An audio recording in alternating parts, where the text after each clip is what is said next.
자, 여러분 안녕하세요. 반갑습니다.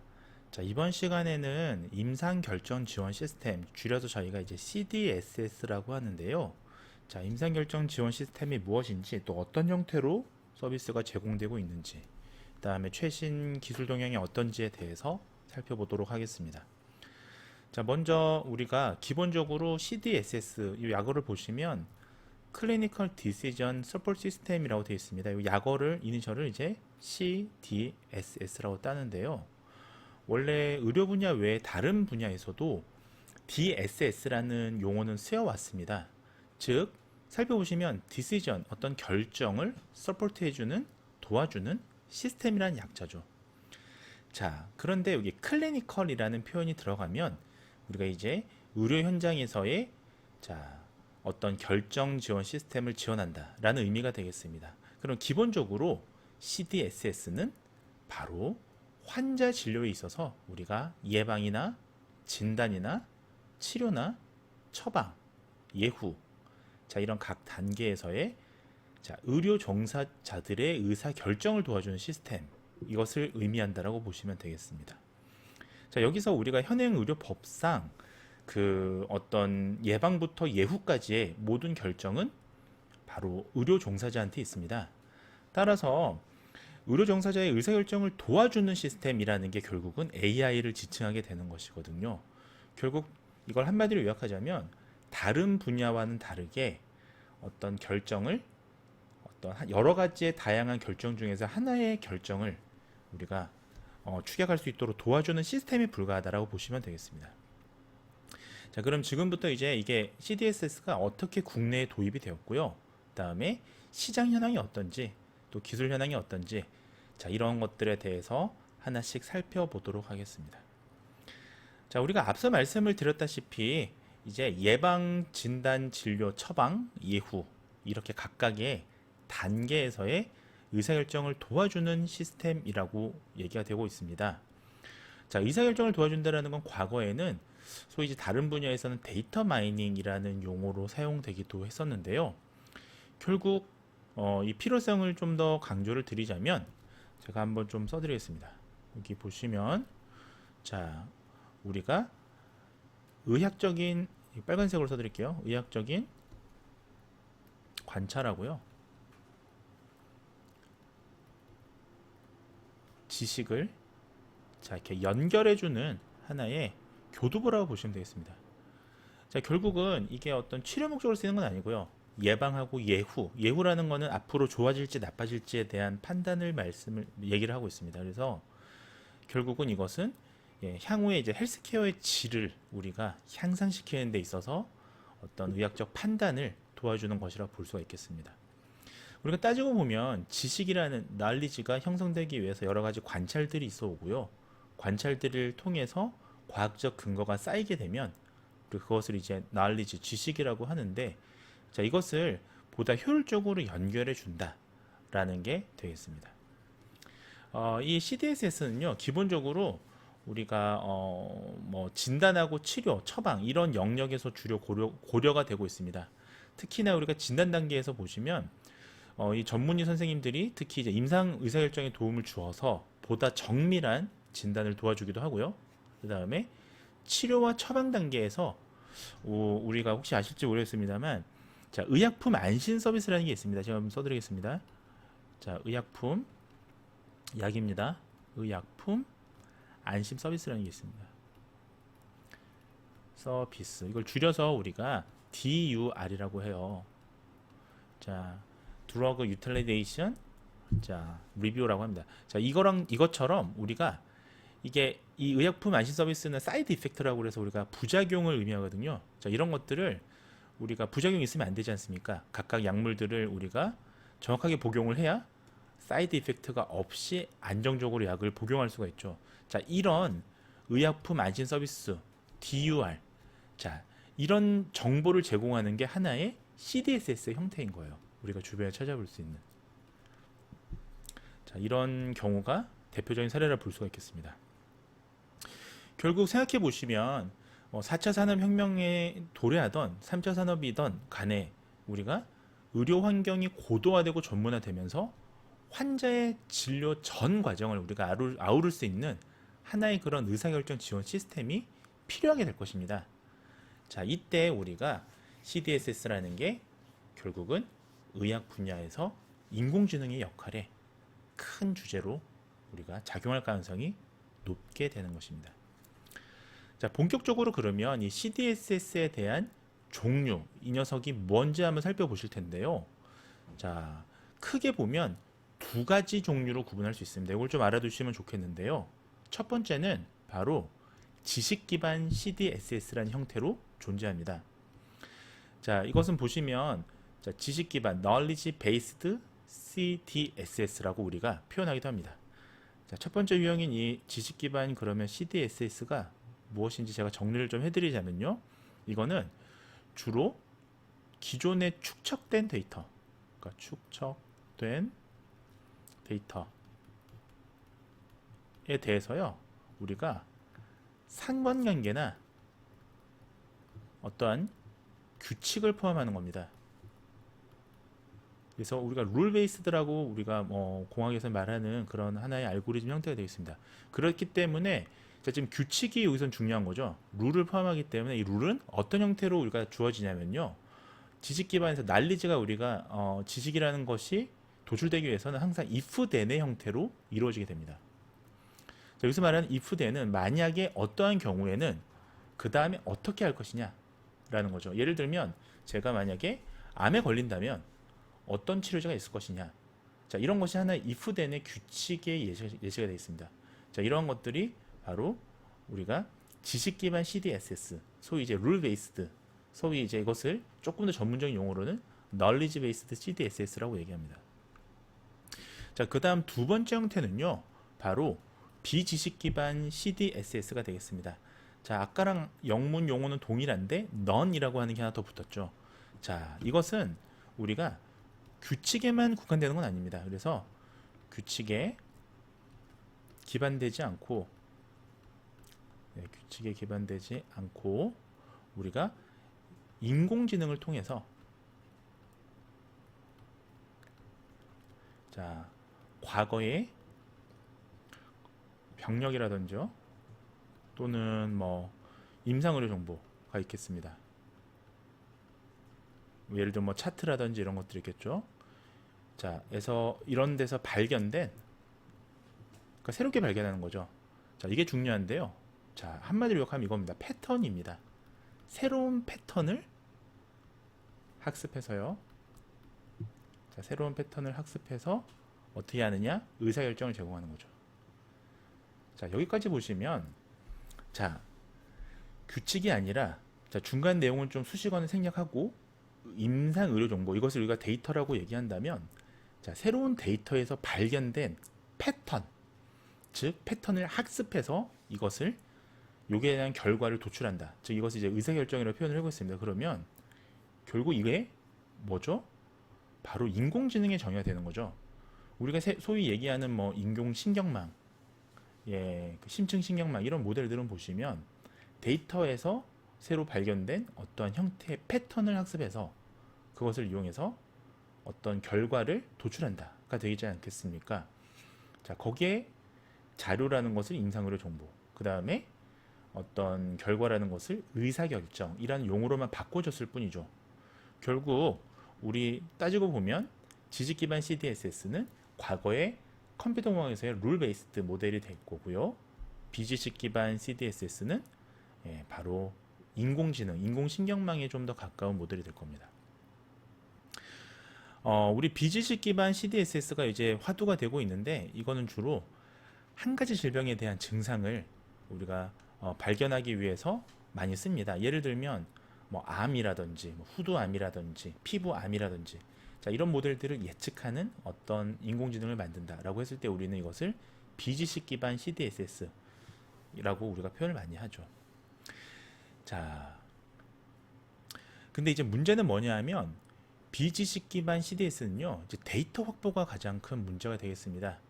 그래서 앞으로 나아가야 될 이제 AI 형태는 결국은 좀 더 어드밴스드하게 한 가지 역할이 아니라 이제 여러 가지 질병들을 분류하고 예측하는 모델들이 향후에 나오겠습니다만 현재까지는 조금 더 협소적인 그래서 뇌로우 모델이라는 표현을 쓰는데요. 그러니까 하나의 질병만을 우리가 정상으로부터 예측하는 그런 모델이 지금으로서는 현실적으로 이 BCC 기반 CDS의 주력이라 보시면 되겠습니다. 뭐 최근에 뭐 한국에서는 이제 닥터 앤서라든지요. 뭐 또는 뭐 지금 이제 그 서비스를 조금 중단하려고 하고 있습니다만 IBM 왓슨이라든지 왓슨이 조금 이제 그 다른 구글 모델에 비해서 조금 밀리는 경향이 좀 있습니다.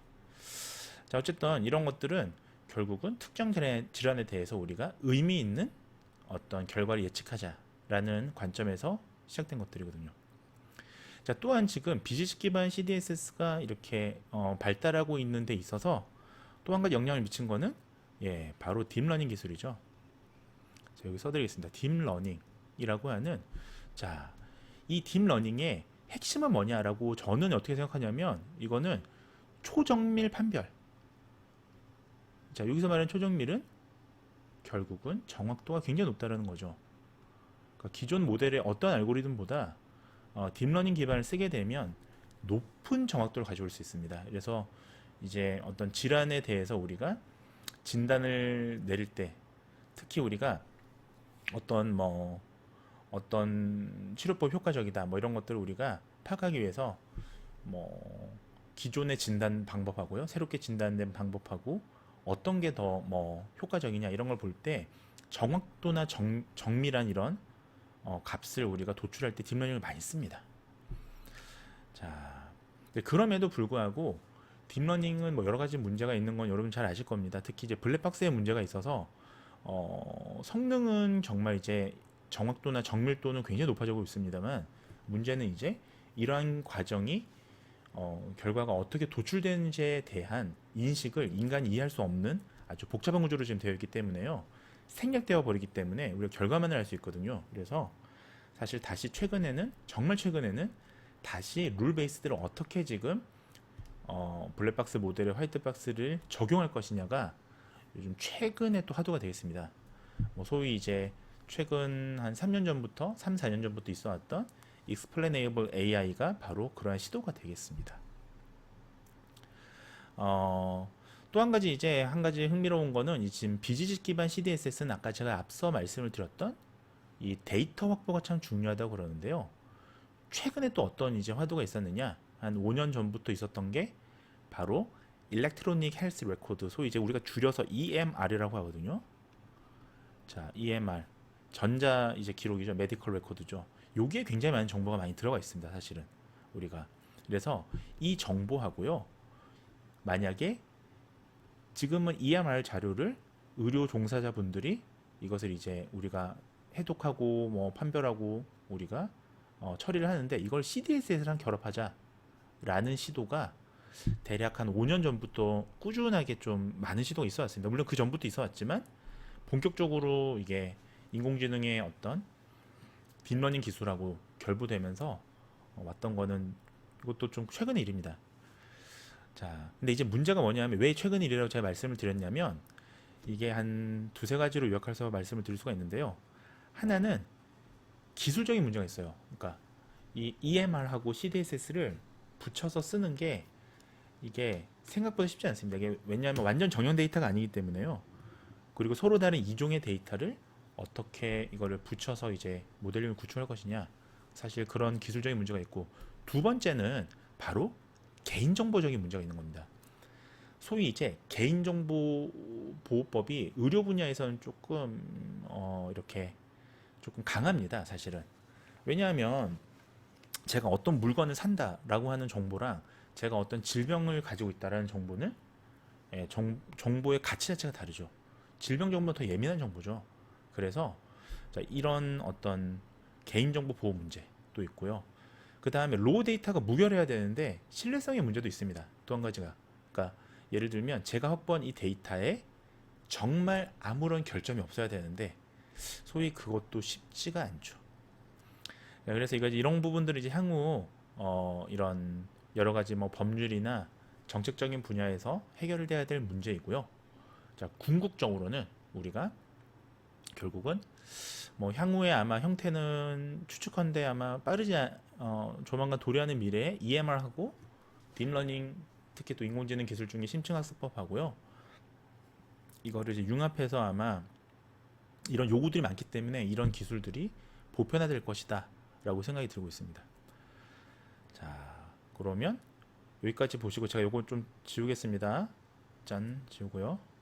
자, 그 다음에 우리가 얘기할 거는 우리가 이제 알아두셔야 될 거는 시장 현황이에요. 그러니까 CDSS라고 하는 게 얼만큼 그럼 시장성이 있느냐, 이 부분을 알아야 또 이제 테크놀로지적인 측면에서는 CDSS에 대한 이제 지속적인 개발이 진행될 수 있을 겁니다. 그러니까 이 영역에 대해서 관심을 가질 수가 있을 겁니다.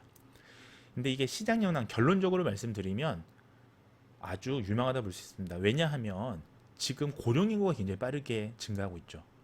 그 다음에 우리가 질환들 중에서 보면 의학적인 오류 때문에 발생하는 질환들이 증가하고 있습니다. 뭐 예를 들면 근래에 봤던 신종 질환들 중에서 보면 뭐 가습기 살균제를 통한 예를 들면 신종 폐질환 이런 것들은 과거에 없던 질환들이고, 어떻게 보면 가습기 살균제는 뭔가 인체에 도움이 될 것 같은데 반대로 상당한 폐질환을 부작용을 이제 발생시켰죠. 뿐만 아니라 치료의 질이 지금 개선되는 걸 이 의료 산업에서는 굉장히 중요하게 여기고 있습니다.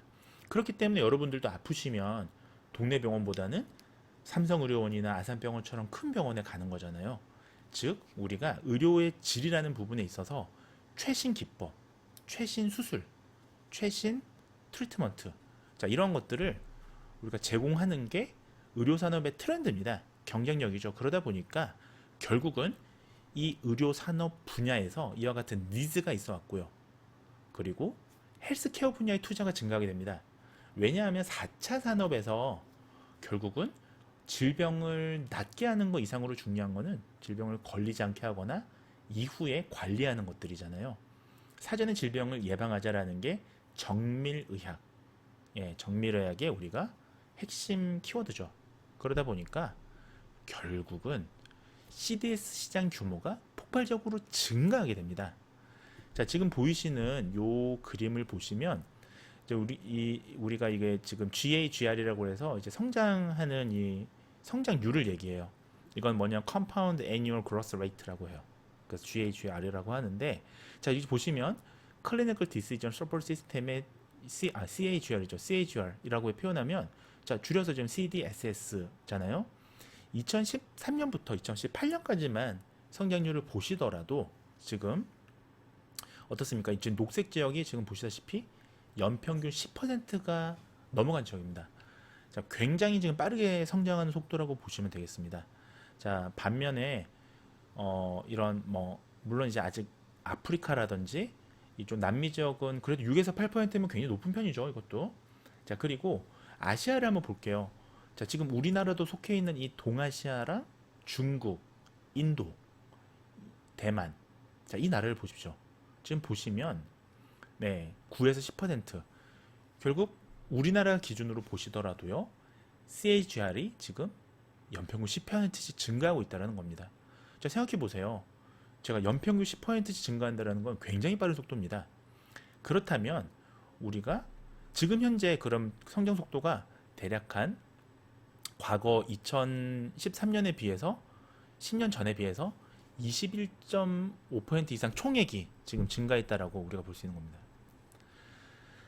결국 이러한 우리가 CDSS의 급속적인 발전, 그래서 굉장히 이제 전망이 좋은 편이라 볼 수가 있겠는데, 이게 결정적인 역할을 미쳤던 거는 바로 헬스케어 시장의 급부상이었습니다. 그러니까 헬스케어 이 시장이 결국은 클라우드 컴퓨팅이라는 요 어떤 뭐라 그럴까요? 이 시류에 탁 맞아서 이게 굉장히 많은 헬스케어 IT 업체들을 양산하게 된 거죠. 그러니까 사실 클라우드 컴퓨팅이 신의 한 수가 되었던 겁니다. 자, 그리고 지금 또 이제 말씀드릴 거는, 그러면 이 CDSS 기술이 어떻게 그러면 이 의료진의 의사결정에 그럼 영향을 미치느냐에 대해서 말씀을 좀 드리겠습니다. 앞서 제가 CDSS는 두 가지 형태가 있다는 거 말씀드렸죠. 바로 지식 기반 형태랑 비지식 기반 형태. 자, 이 형태를 떠나서 어떻게 그러면 CDSS는 이 의료인들에게 디시전 서포트 시스템, 그러니까 의사결정에 어떻게 영향을 미치느냐. 자, 지금 보시는 하나, 둘, 셋, 넷, 다섯, 여섯 개 형태로 이 서포팅을 해주는 겁니다. 자, 하나씩 보시면 첫 번째는요. 자, 의료 진단 지원 기술 중에서 진단 지원이 되겠습니다. 자, 진단 지원이라고 하면 자, 우리 그 의료 종사자 분들은요.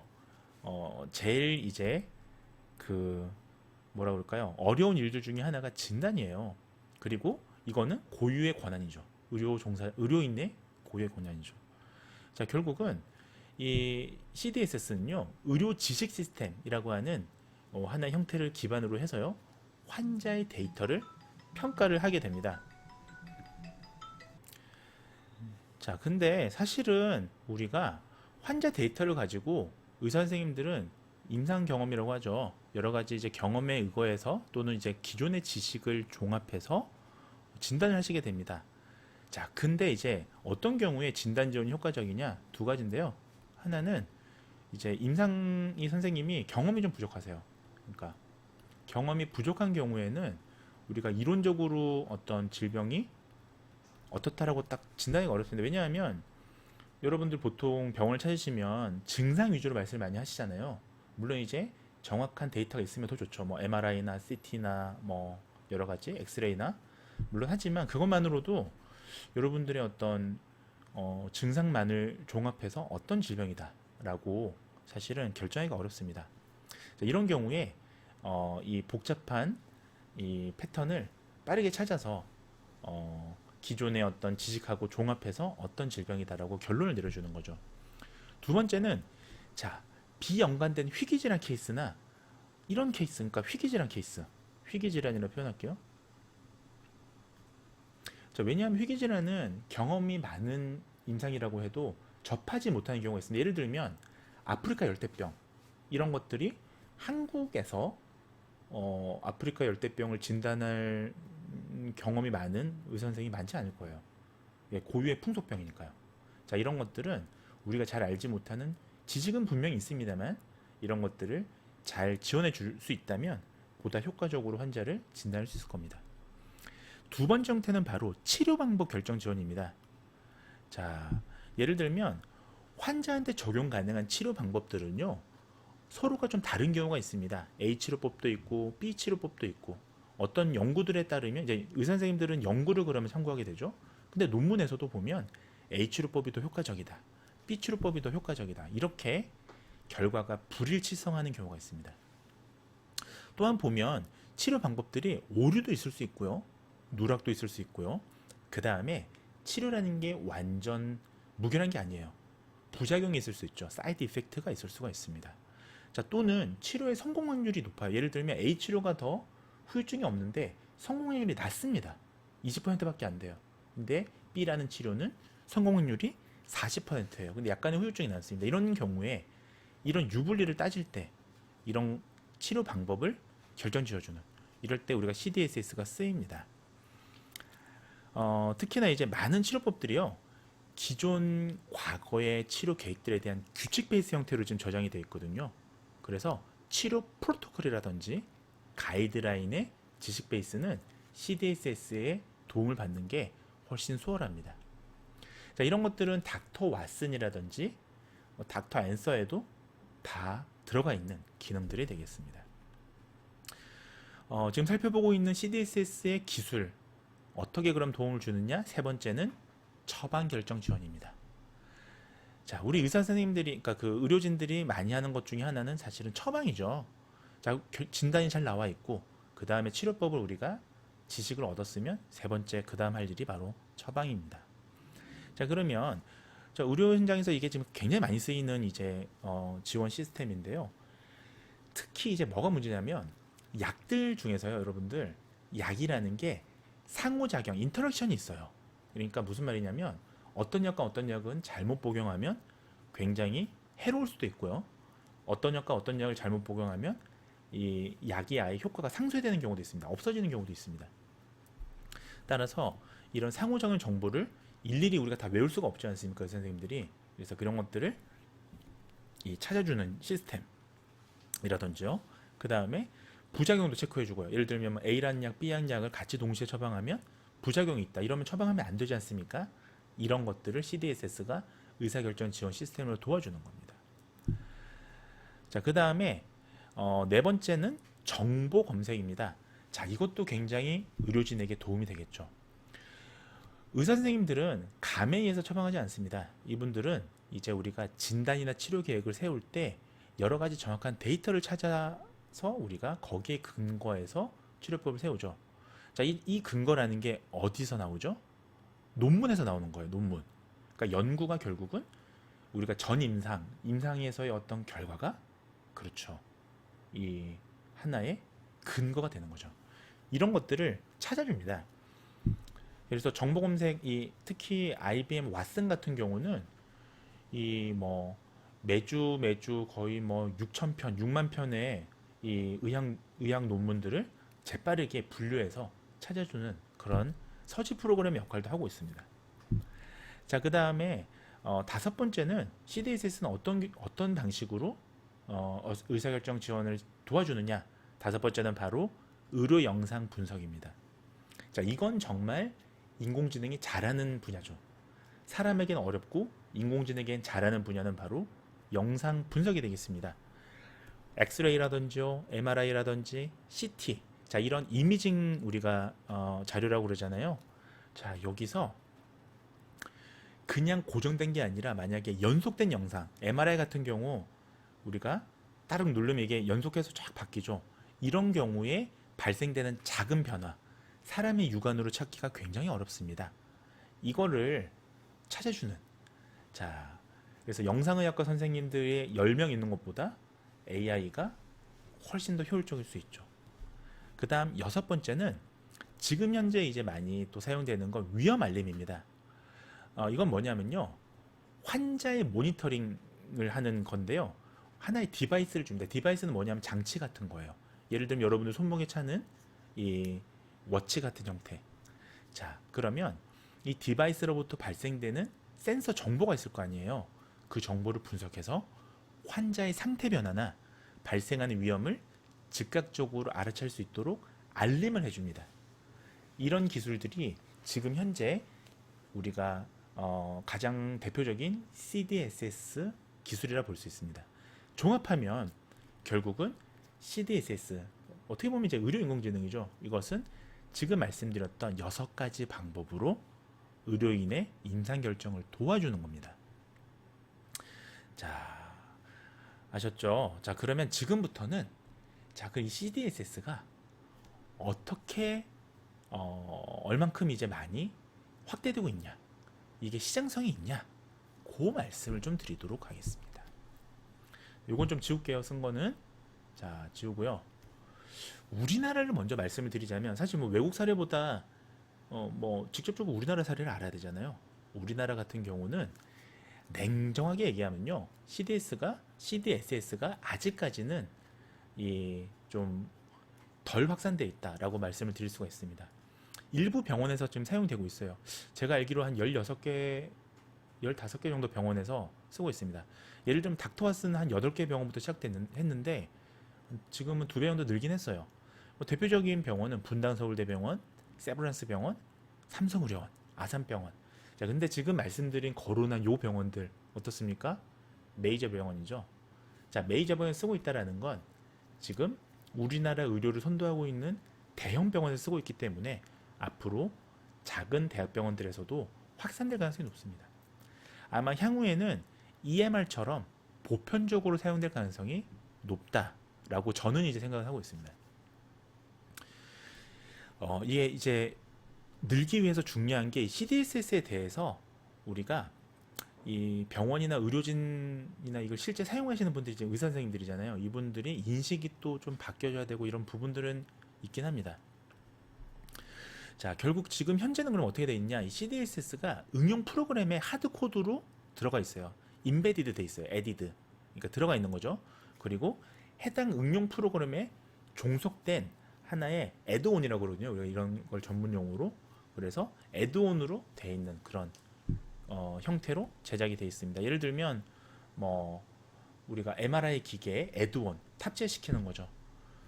자, 이런 형태로 되어 있습니다. 이제 문제는 뭐냐면 그렇게 되다 보니까 표준화가 안 되는 거예요. 우리가.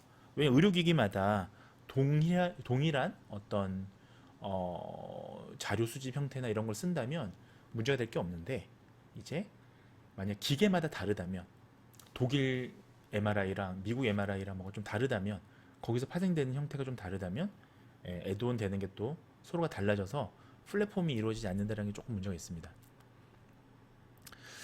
이 분당 서울대병원 얘기를 좀 해보겠습니다. 분당 서울대병원은 이제 우리가 21세기 와서 이제 굉장히 커진 병원 중에 하나죠. 지금 3차 진료 기관인데요. 경기 남부에. 근데 이 분당 서울대병원이 우리가 대표적으로 좀 주목해 봐야 될 게 이게 디지털 병원이에요.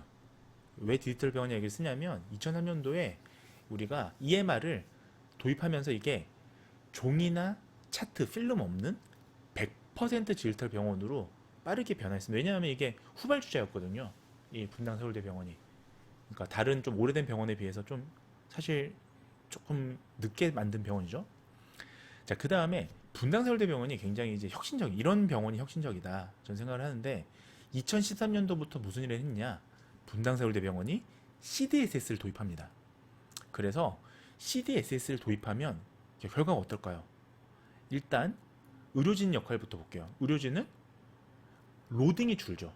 아까 보셨던 6가지 제가 CDSS의 기술 지원 형태를 말씀드렸잖아요. 전부 다 의사 개인이 해야 될 문제인데 의료진의 로딩을 줄여줍니다. 그러니까 의료진의 만족도는 어떨까요? 높아지죠. 자, 의료진이 만족도가 높아지니까 환자를 진료하는 데 있어서 더 집중을 할 수가 있게 될 겁니다. 자, 그 다음에 환자들은 그럼 어떨까요? 만족도가 올라가죠. 왜? 의료인들이 로딩이 줄어들면서 환자와의 밀접 접촉하는 시간이 늘 거예요. 예를 들면 회진이나 뭐 상담이나 이런 게 늘 수밖에 없죠. 그러다 보니까 환자들 만족도도 직간접적으로 올라갑니다. 자, 선순환이죠. 자, 그래서 인공지능 병원 시스템이라는 아주 성공적인 어떤 포지션인 사례가 분당 서울대 병원이다. 이렇게 저는 생각을 합니다. 자, 결국은 또 분당 서울대 병원이 이제 만족도만 높였냐? 아니에요. 이게 투자 대비 굉장히 효과를 많이 봤습니다. 대표적인 게 아까 지금 제가 CDSS 기술 지원 형태 중에 하나가 뭐가 있었죠? 우리가 처방 결정 지원이랑 정보 검색이 있었죠. 그러니까 사이드 이펙트를 줄여준다. 자, 무슨 말이냐면 약물 같은 경우에 예를 들면 뭐 약물 적정 용법을 벗어날 수도 있는 거고, 약물끼리는 상호작용이라는 게 있다고 아까 말씀을 드렸잖아요. 자, 이런 것들을 실시간으로 CDSS가 모니터링을 합니다. 그러니까 오류를 줄인 거예요. 에러를. 약물로 인한 사이드 이펙트, 에러, 오류 이런 것들의 비율을 줄였습니다. 자, 그래서 그렇게 되니까 어떻게 됩니까? 비용적으로도 세이브가 되는 거죠. 자, 뿐만 아니고요. 분당서울대병원은 이제 이거를 표준 지침을 마련합니다. 13개 진료과에서요. 146개나 되는 CDSS에 대한 표준 진료 지침을 개발해요. 그래야 의료진 선생님들이 어떨 땐 CDS를 써서 이걸 효과적으로 어떻게 하겠다는 가이드가 있어야 되잖아요. 안 그러면 의료진 선생님들이 이걸 공학적인 걸 다 배우셔야 되잖아요. 사실 그러면 하나의 로딩이 더 주어지는 거죠. 근데 이 로딩을 감소하기 위한 게 목적이었으니까. 자, 표준 지침, 우리 가이드라인이 있어야 됩니다. 환자가 왔을 때부터 어떤 시스템으로 진행이 될 것이냐. 자, 그렇게 해서 대략 내원한 환자의 32.5%한테 CDSS를 적용했습니다. 자, 그랬더니 어떻게 됐냐? 자, 환자가 내원하면서 병원 시스템 내 표준 진료 지침이 적용이 된 거예요. 그러다 보니까 뭐가 개선됩니까? 대표적으로 여러분들 병원 가면 많이 기다리셔야 되잖아요. 짜증나죠? 그게 줄어들고요. 진료 순서 오류가 가끔씩 있을 수가 있습니다. 제가 좀 먼저 왔는데 뒷사람이 먼저 들어갈 수 있어요. 그 오류도 잡아주고요. CDSS가. 그 다음에 수술이나 치료 과정에서 데이터가 누락되면 어떻게 됩니까? 치명적입니다. 이것을 방지해 주는 거예요. 예를 들면 약을 처방했는데 2번 그 듀플리케이트 중복될 수 있잖아요. 그걸 방지해 주는 거예요. 그러니까 상당히 효율적인 거죠. 또 한 가지, 자, 성공적인 사례, 아산병원 얘기를 빠뜨릴 수가 없습니다. 아산병원은요, 여러분들 2010년 경부터요. 이제 자, 이 우리가 애플리케이션을 뭐라고 표현하냐면 내 손 안에 차트라고 표현합니다. 이제 의료 이 정보학에서는요. 그래서 내 손 안에 차트, 소위 이제 애플리케이션을 만들어서요. PHR 서비스를 지원합니다. 제가 이거 좀 써드릴게요. PHR. 자, PHR이 뭐냐? 이런 용어 우리가 아셔야 되는데요. P는 personal이에요. 개인형이죠. 자, 그 다음에 H는 health, 건강. R은 뭐죠? 네, 맞습니다. record, 기록. 자, 개인 건강 기록 서비스를 뭘로 지원한다? 앱으로 지원했어요. 앱 로케이션으로. 그래서 아산병원이, 요 아산병원을 써드릴게요. 아산병원은 아산에 있는 병원이 아닙니다. 정주영 회장 호가 아산이었죠. 자, 그래서 주요 기능이 뭐가 있었냐? 건강을 관리하고 차트를 내 차트를 내가 실시간으로 볼 수 있고 투약 관리하고 건강 정보, 당뇨, 혈당 체크, 비만도 체크 이런 소위 헬스케어의 매니지먼트 기능이 들어간 거예요. 자, 뿐만 아니라 이렇게 들어가면 뭘 할 수 있죠? 바로 예측, 프리딕션을 할 수 있죠. 자, 요 기록을 데이터를 막 모읍니다. 아산병원이. 그래서 뭘 했느냐? 향후 내가 10년 내에 심혈관 질환이 발생할 확률을 예측하는 요 지수를 만듭니다. 그러니까 이런 게 제가 사실은 좀 관심 있는 부분들이고 공부하는 부분들인데 재밌죠? 그러니까 사람들한테 개인 건강을 할 수 있는 기록 서비스를 제공하면서 그 로그 데이터를 서버에 축적해서 그걸 가지고 프리딕션 모델, 소위 이제 심혈관 질환이 앞으로 10년 내에 발병할 거냐 말 거냐 요 확률을 예측하는 거예요. 자, 그러니까 우리가 단순히 서비스 용도가 아니라 이걸 가지고 재생산을 한 겁니다. 이게 바로 이 미래 형태의 CDSS의 가치인 거예요. 그러니까 지금 현재 딱 그것만 볼 게 아니라 이걸 갖고 활용할 수 있는 데이터의 방안. 물론 이제 의료 정보 보호 분야가 풀어져야 됩니다. 그러기 위해서는. 자, 그다음에 우리나라 세 번째 삼성병원. 서울 삼성병원을 또 빼놓고 말씀을 드릴 수가 없습니다. 서울 삼성병원은요. 자, 뭘 했냐면 자, 빅데이터를 표준화해서 지금은 또 이제 지금은 요거보다 좀 다른 걸 쓰긴 하는데 임상 데이터 웨어하우스라는 게 있어요. 우리가 이거를 CDW라고 합니다. 클리니컬 데이터 웨어하우스라고 해요. 자, 이건 이제 데이터를 하나의 그 병원 데이터만 구축하는 거 우리가 CDW라고 해요. 그러니까 아산병원은 아산병원의 여러 부서에 있는 그 의료 활용 데이터들이 다 분산되어 있었을 거 아닙니까? 요 차트뿐만 아니라 모든 개인정보나 이런 것들을 하나의 이 하나의 공간에 모으는 겁니다. 이게 예산이 많이 들어요. 이걸 하고 싶어 해도 쉽지 않습니다. 왜? 자, 당시 삼성서울병원이 들어간 돈이 1,000억 원이 들었습니다. 1,000억 원. 자, 삼성병원이니까 이 정도 한 겁니다. 생각해 보십시오. 이걸 의료정보 활용의 시스템에 연동해서 무언가를 하기 위해서 일반 병원이 1,000억 원을 쏟아붓는다. 병원들 흑자가 그렇게 많지 않아요. 1,000억 원이면 굉장히 많은 돈입니다. 이걸 했습니다. 그러니까 이제 중소한 병원이 아니라 삼성병원이가 가능한 거예요. 근데 앞으로는 그러면 삼성병원이 바보가 아니겠죠. 1,000억 원을 투자했지만 앞서 이제 디지털 호스피털, 그러니까 디지털 병원으로 선도해 가는 겁니다. 후발주자보다의 격차를 더 넓히겠죠. 자, 뿐만 아니라요. 이제 요런 이제 병원들이 지금 위주로 이렇게 선도해 왔고 그 이후에 이 진단 사업에 뛰어든 회사들이 있어 왔습니다. 자, 이게 또 이제 재밌는데요. 2018년 전하고 2018년 후로 이게 극명하게 가립니다. 자, 왜냐하면 의료기기로 탁 인증을 받은 게 2018년인 거예요. 2018년부터는 의료기기에 의료인공지능이 이제 의료기기로 인정을 받기 시작합니다. 그 전까지는 뭐냐? 불법이에요. 그러니까 내가 뭔가 예측하는 프로그램을 만들면 뭐 연구로서는 그럴 수 있는데 얘를 상업적으로 사업화한다. 이건 불법인 겁니다. 근데 2018년부터는 허가가 된 거예요, 이제. 그래서 이제 기업들이 의료 AI 기업이라고 합니다, 우리가. 그러면 의료 시장에 필요한 AI를, 그러니까 결국 의료 AI는 CDSS죠. 공식적인 용어로는 이 CDSS를 만드는 회사, 이런 의료 AI의 대표적인 회사 몇 개를 좀 제가 소개를 해드릴게요. 첫 번째는 뷰노입니다. 뷰노. 아주 유명한 회사죠. 뷰노 하면 여러분들 본에이지라는 혹시 소프트웨어 아세요? 본에이지가 뒤에서 좀 말씀을 간단히 드리려고 하는데 찾아보시면 됩니다.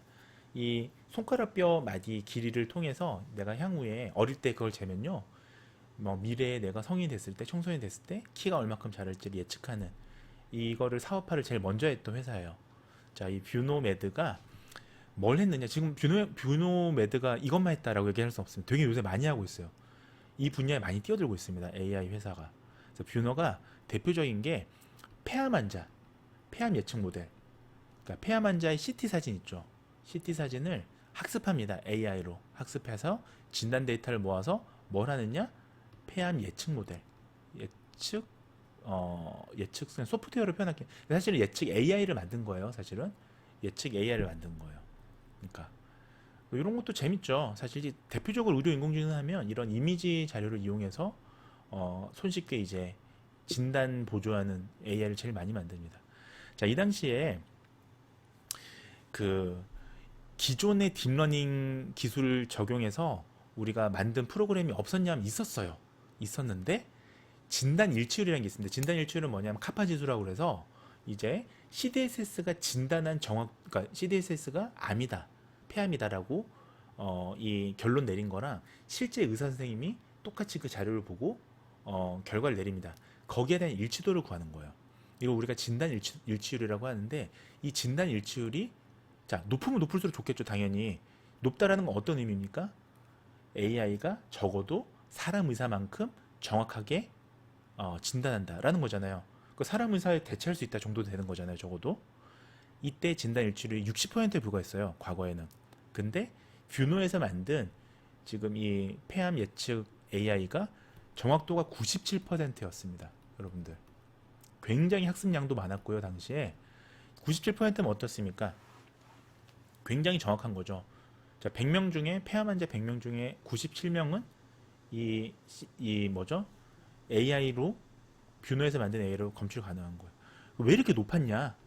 이거는 뭐 정말 말씀을 드리자면 뭐 3일도 넘게 말씀을 드릴 수가 있는데 대표적인 제가 들어가는 기술을 말씀을 드리자면 뭐 이건 요즘에 기본으로 깔고 들어가는데 Converged Neural Network이 일단 들어갔고요. 자, 영상은 다 CNN 기반으로 들어가죠. 자, 두 번째는 LSTM 모델이었습니다. 지금은 LSTM보다 더 훨씬 좋은 모델을 써요.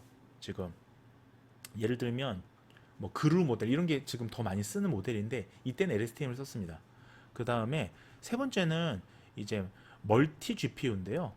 멀티 GPU 들어보신 분도 있을지 모르겠는데 멀티 GPU는 그래픽 프로세싱 유닛이라고 합니다. 그래서 지금 정말 최근에 정말 그러면 지금 AI 기술 중에 가장 위에 있는 게 뭐냐라고 얘기한다면 요즘에 그래픽 프로세싱 모델이라는 게 있어요. 그러니까 그래픽 러닝 모델 이게 지금 가장 최근 모델이에요. 이제 딥러닝을 또 넘어가는, 그러니까 CNN을 넘어가는 그런 모델이 있습니다. 어쨌든 이런 게 이제 당시 이제 네트워크의 핵심이었습니다. 자, 그 다음에 또 한 가지 회사 말씀을 드릴게요. 자, 이건 편하게 들으시고요. 클디라는 회사에서 클디는 뭐냐면 CLDI. 자, 이런 회사가 있는데 클디는 뭘 만들었냐면 유방암 진단, 그러니까 이건 예측이라보다 진단이라고 그럴게요. 진단 AI를 만든 거예요. 그러니까 우리가 이미 지금 생각해 보세요. 다른 주자가 이미 저쪽에서 폐암 예측 모델을 만들었는데 제가 굳이 이걸 똑같이 따라서 저 폐암 모델을 만드는 건 비효율적이죠. 맞죠? 그래서 이쪽에서는 유방암을 만들었습니다. 유방암은 좀 다릅니다.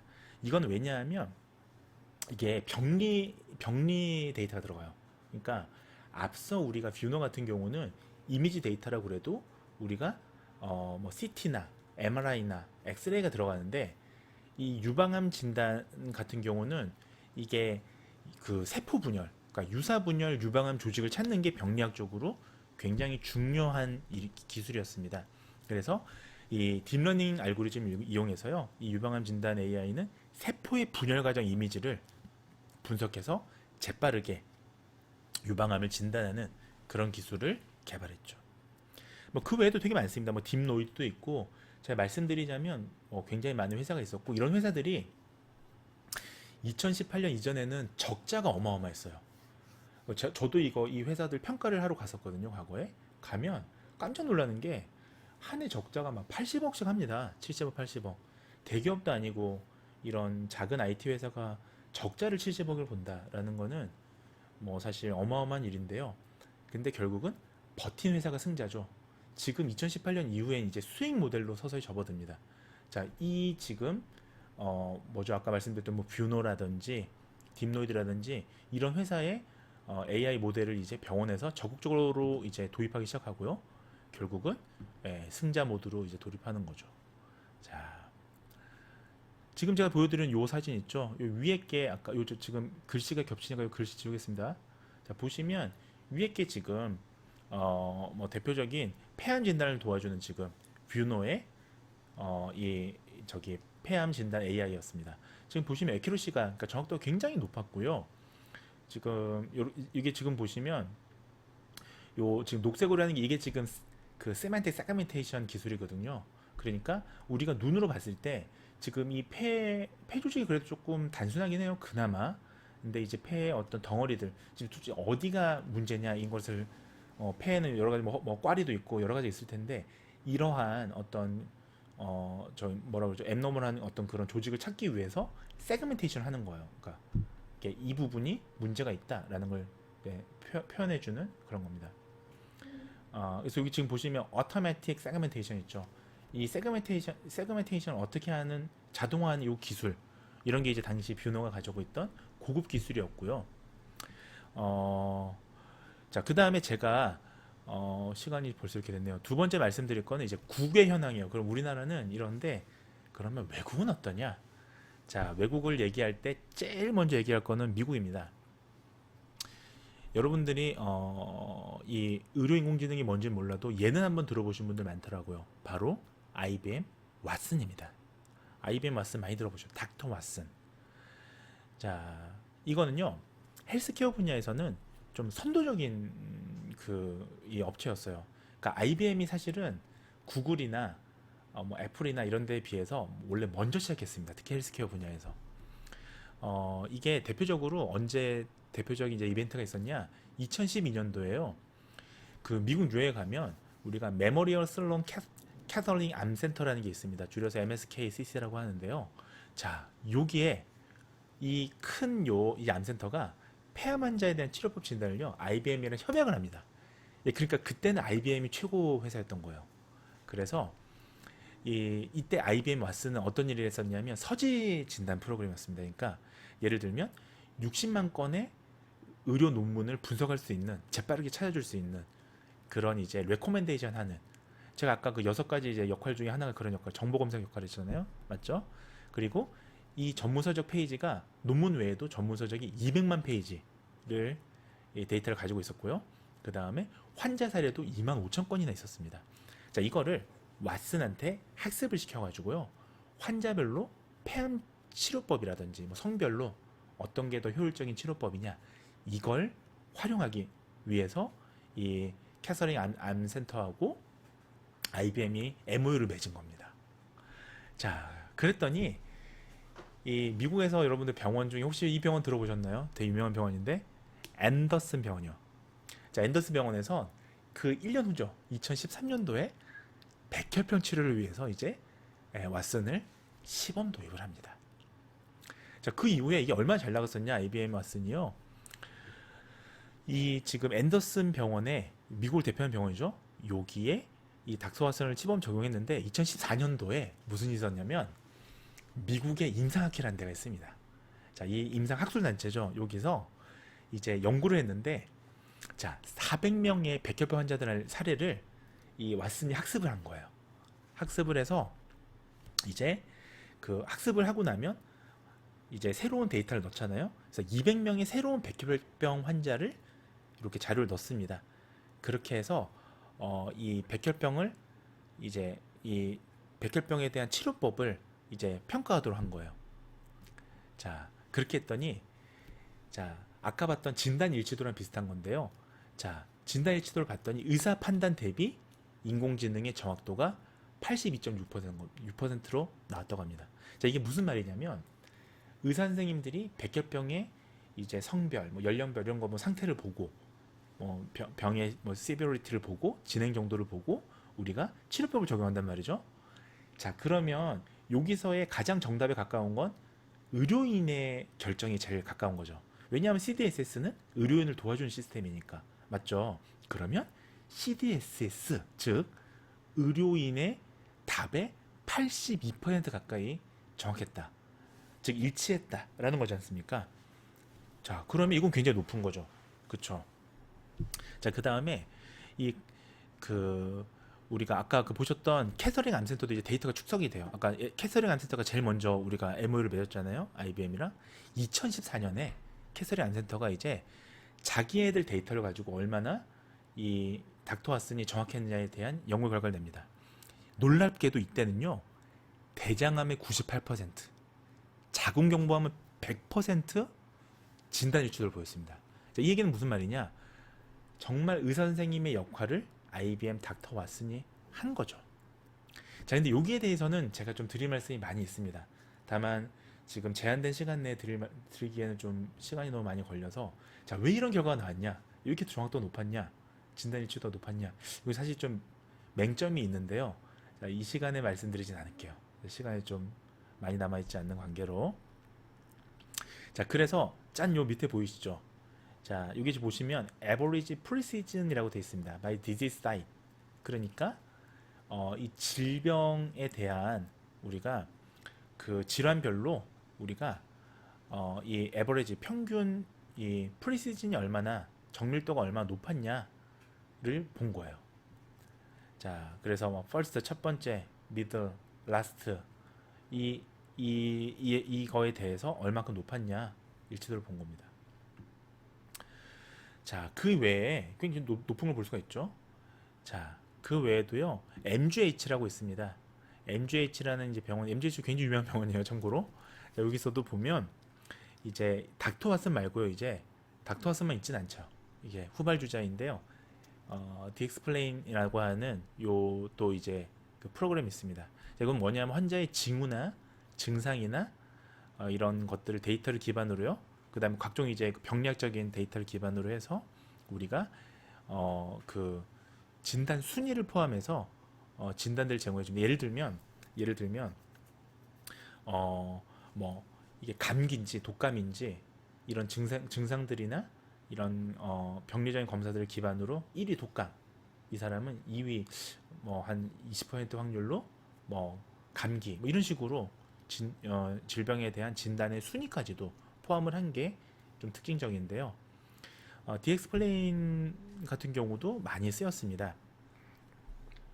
그래서 앞서 보셨던 닥터 왓슨은 사실 약간 그 레코멘데이션 해주는 프로그램에 더 가깝다면 얘도 레코멘데이션 해주는 프로그램인데 얘는 좀 순위도 같이 준 거예요. 그러니까 이런 좀 장점이 있었죠. 뿐만 아니라 디엑스플레인을 또 많이 썼던 이유 중에 하나가 MGH에서 많이 썼는데 이 병원에서 많이 썼던 이유 중에 하나가 질병에 대해서 연관된 참고 문헌도 한 10개 정도 찾아서 제공을 해줬다고 합니다. 예, 쏠쏠하죠. 여러분들 과제 해주는데 과제를 해주는 AI가 있는데 과제에 대해서 레퍼런스도 찾아줘요. 그러니까 참고 문헌도 얼마나 좋습니까? 그 다음에 비주얼 DX라는 게 또 있습니다. DX라는 게 우리가 병리학적인 검사를 우리가 약어로 DX라고 하거든요. 이건 뭐냐면 비주얼 DX는 지금 보시는 지금 요 사진이에요. 지금 요 보이시죠? 요 환자가 여기에 피부 사진이 있고요. 각 종양들이 있고 이게 지금 육안으로 진단이 지금 가능한 요런 질환에 이 특화된 CDSS가 바로 비주얼 DX였습니다. 이거는 얼만큼 많이 상용화 됐었냐면 이게 사실 이렇게 육안으로 판단하는 거를 예측하고 그러니까 특히 감별하는 거, 이거는 AI가 끝내주기 잘하는 일입니다. 그래서 당시 비주얼 DX가 얼만큼 많이 이제 채택이 됐었냐면 미국의 메디컬 스쿨, 그러니까 미국의 의대 중에 절반 가까이가 이거를 채택을 했어요. 그러니까 우리나라로 치면 우리나라가 38개 지금 국가대가 있잖아요. 여기서 19개가 이걸 채택했다. 수업 때도 배운다. 라고 생각하시면 됩니다. 얼마나 많이 쓰였는지 우리가 알 수 있죠. 자, 그래서 이런 것들은 이제 우리가 의료 지식을 기반으로요. 전문가들이 봤을 때 진단뿐만 아니라 치료, 뭐 자가교육, 교육도 쓸 수가 있는 거죠. 그러니까 이런 경우 이런 걸 할 수 있다라는 방대한 지식을 압축해서 보여주니까요. 자, 그래서 이 툴 같은 경우는 앞서 말씀을 드렸던 그 뭐 닥터 왓슨이나 뭐 DX 그 플레인에 비해서 우리가 DX 플레인에 비해서 얘는 뭐가 좋은 거냐면 치료 방법 결정 지원 기술 중에 정보 검색뿐만 아니라 진단 결정 지원이랑 치료 방법 결정 지원 기술을 다 제공해주는, 심지어 이게 지금 보시면 이 사진이 스마트폰에서 지금 작동하고 있지 않습니까? 그러니까 스마트폰에서 손안의 휴대폰, 네, 아까 말씀드렸던 아산병원의 그 약어처럼요. 손안의 휴대폰이 가능한 내 손안의 의사죠, 정말 이런 게 가능했었습니다. 자, 그 외에도 뭐 대표적인 게 혈당 수치나 뭐 이런 의료 정보를 이용해서 인슐린을 얼만큼 시시각각 조절해야 되는지에 대한 GRAP IP 프로그램이라고 하는데요. 자, 이런 AI도 개발된 바 있습니다. 미국에서는. 그 다음에 앞으로 그러면 이제 마지막 시간이 이제 4분 정도 남아서 앞으로 그러면 CDSS는 어떻게 지금 진행될 거냐? 자, 미래를 예측하는 건 쉽지 않습니다만 많은 이제 전문가들이 하나같이 입을 모으는 거는 이제 우리가 그 Natural Language Processing, 그러니까 NLP, 자연어 처리죠. 자연어 처리 기반으로 이제 학습을 해서 사람하고 정말 이렇게 대화해서, 그러니까 그 인공지능 비서 있지 않습니까? 우리가 빅스비나 뭐 구글 어시스턴트처럼 실이나 이런 것들이요. 이런 질문을 하고 실시간으로 답을 도출하는 인공지능 비서 형태로 발전할 것이다 라고 예측을 하고 있습니다. 그래서 이걸 제가 지금 써드릴게요. 이것도 중요한 용어라서 이걸 뭐라고 줄이냐면, 자, 요런 용어 하나는 알아가십시오. Deep QA라고 해요. Deep QA는, 자, Q는 뭘까요? 맞아요. Question, 질문이죠. A는 answering, 답변이죠. 그러니까 뭔가 딥러닝 기반에서 자연어 처리도 같이 들어가서 내가 어떤 질문을 하면 거기에 대해서 답변을 해주는, 소위 이거는 한마디로 줄이면 자연어 질문 분석이라고 합니다. 자연어 질문 분석이라고 합니다. 자, 이런 형태로 앞으로 CDSS가 발전할 것이다 라고 많은 학자들이 예측하고 있습니다. 실제로 보시면요, 왓슨 헬스라는 이 사에서는요, 그러니까 왓슨이죠, 닥터 왓슨, 결국은 암 환자 기록이나 영상들을요, 미국 내에서요 왓슨에게 학습을 시킨 다음에 결국은 요런 지금 자연어 질문 분석 딥 QA 형태로 제공하는 그런 프로그램들을 계속해서 지금 시범사업으로 만들고 있고요. 또 한 가지가 이제 미래에는요, 학습한 데이터 양이 급증할 것입니다. 그쵸? 그러면 구체적인 질환 분야에 대한 전문 지식 비중도 높아질 거예요. 이미 이제 환자들도 의료 지식이 과거에 비해서 많이 늘 겁니다. 지식이 보편화되면서.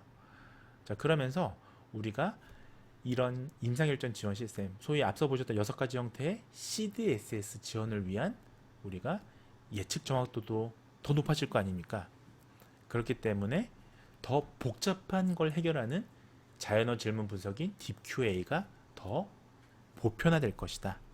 자, 이게 미래에 예측되는 CDSS의 형태다 라고 얘기할 수가 있겠습니다. 또 한 가지가요, 제가 말씀드리고 싶은 게 짧게 이제 1분 남았는데 짧게 말씀을 드리면, 빅데이터 환경이 이제 발달하면서 딥러닝이 지금 대세가 되어 왔어요. 그러니까 정확도는 어느 정도의 담보가 되었는데 앞으로는 정확도 외에 우리가 의료 분야에서는 왜 그렇게 나왔는지, 그러니까 정밀 의료가 되려면 왜 이런 답이 나왔는지에 대한 어떤 과정을 우리가 의료 종사자들이 쉽게 이해할 수 있는 설명 가능성이 또 부여가 됩니다. 그런 것들이 함께 이제 딥QA에 구현될 가능성이 높죠. 결국은 궁극적으로 의료는 어떤 질병의 진단과 치료에서 향후 예방 의료라는 용어 혹시 들어보셨는지 모르겠는데 점점 질병을 이제 예방하는 그런 형태로 바뀌고 있습니다. 패러다임이. 그러다 보니까 이제 그런 이미 이제 질병을 미리 예측하고 향후에 질병의 징후까지도 이미 걸렸다면 징후까지도 예측할 수 있는 예후를 예측할 수 있는 그런 형태로 발달될 것이다 라고 생각이 듭니다. 자, 오늘 시간 여기까지 말씀을 드리고요. 마치도록 하겠습니다.